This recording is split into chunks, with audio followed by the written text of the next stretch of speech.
Les suites arithmético-géométriques sont des suites récurrentes qui, par définition, s'écrivent sous la forme un plus 1 égale à un plus b, u0 étant fixé.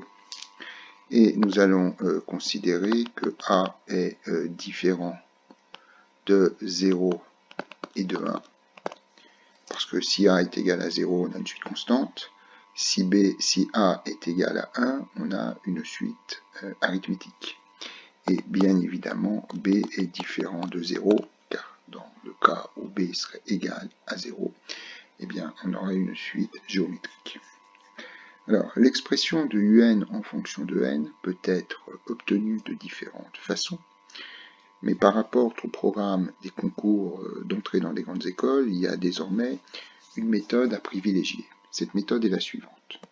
On commence par réécrire l'expression générale de la suite arithmético-géométrique un plus 1 égale à un plus b qui était inscrite ici.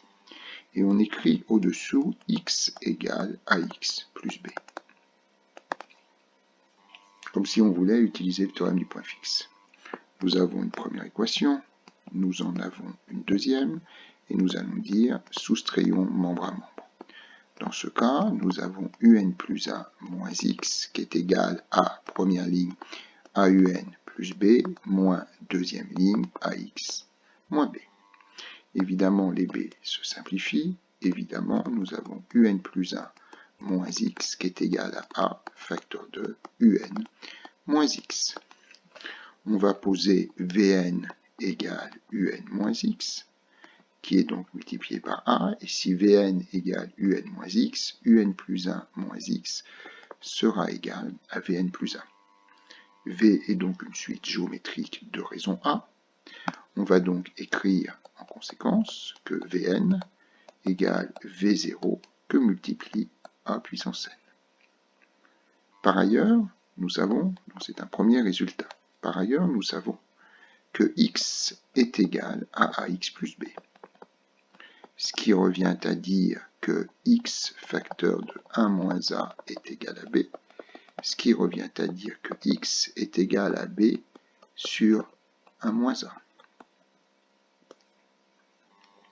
Du coup, nous pouvons écrire Vn qui est égal à un moins x est équivalent à un est égal à Vn plus x, c'est-à-dire que un est égal à Vn plus b sur 1 moins a, c'est-à-dire un égale Vn étant égal à V0 fois a puissance n, un égale V0 fois a puissance n plus b sur 1 moins a.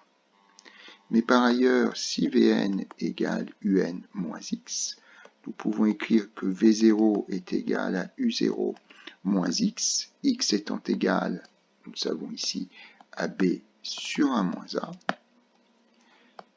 Et dans ce cas, nous en déduisons que un est égal à V0, je remplace par U0 moins b sur 1 moins a, que multiplie a puissance n plus b sur 1 moins a. Voilà donc l'expression de un en fonction de n. Évidemment, si au lieu de partir de U0, on part de U1, si le premier terme de la suite correspond à U1, on a un terme en moins, et cela nous fait un égale U1 moins b sur 1 moins a, que multiplie a puissance n moins 1 plus b sur 1 moins a. Alors, nous allons prendre troisièmement un petit exemple d'application. On va dire que l'on considère une suite récurrente telle que un plus 1 est égal à la racine carrée de a un carré plus b, où a et b vérifient les conditions qui sont notées ici. A différent de 0 et de 1 et b est différent de 0. Alors, on va naturellement élever au carré pour se débarrasser de la racine carrée.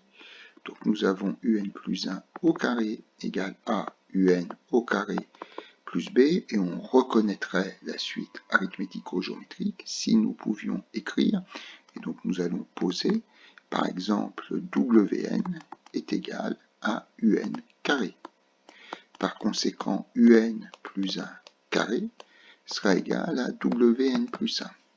Et donc, j'en déduis que nous avons wn plus 1 égale a fois wn plus b.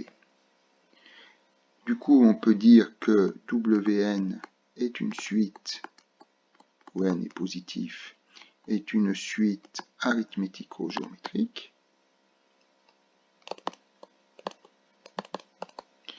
Et dans ce cas, au regard de la formule que nous avons obtenue juste au-dessus, nous en déduisons que wn est égal à w0 moins b sur 1 moins a que multiplie a puissance n plus b sur 1 moins a.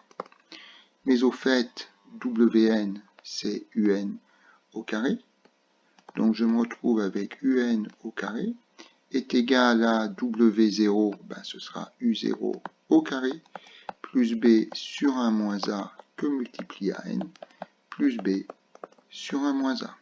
Et si je cherche à obtenir un, il me suffit de prendre la racine carrée. Donc un égale racine carrée de u0 carré plus b sur 1 moins a fois an, plus b sur 1 moins a. Voilà donc le résultat de ce petit exercice.